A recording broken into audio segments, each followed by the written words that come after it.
বিরতির পর স্বাগত।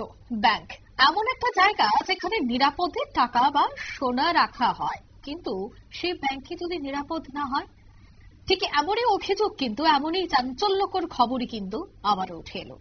অভিযোগ রয়েছে যে নিরাপদ নয় মানুষের টাকা এবং স্বর্ণালংকার। আগরতলার একটি বেসরকারি ব্রাঞ্চের এ অভিযোগ রয়েছে। বেসরকারি একটি ব্রাঞ্চের বিরুদ্ধে এই অভিযোগ জানা যায় যে রানা দেবনাথের বাড়ি রেশন বাগানের 1 বছর আগে 9,02,600 টাকা গোল্ড লোন নিয়েছিলেন আগরতলার একটি ব্যাংকের ব্রাঞ্চ থেকে, এবং জানা গেছে যে এখন নিজের গোল্ড ব্যাংক থেকে নিতে এসে নাকি প্রতারণার শিকার হতে হয়েছে গোল্ড মালিক রানা দেবনাথকে। কি অবস্থা দেখুন, ব্যাংকের নিরাপত্তা নয়, মানুষের টাকা পর্যন্ত যেন এখন হাতিয়ে নিয়ে যাওয়ার চেষ্টা করছে ব্যাংক কর্তৃপক্ষ, এমনটাই অভিযোগ করলেন তারা। কি অভিযোগ তাদের শোনাবো।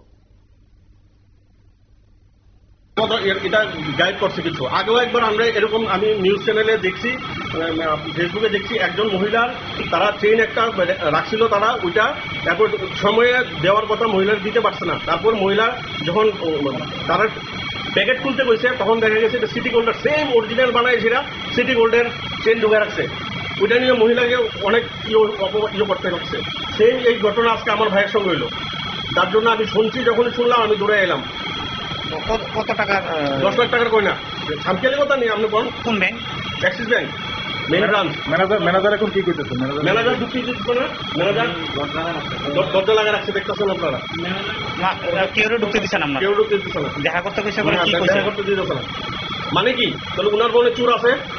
হ্যাঁ, গয়নাগুলো আত্মসাৎ করছে তারা।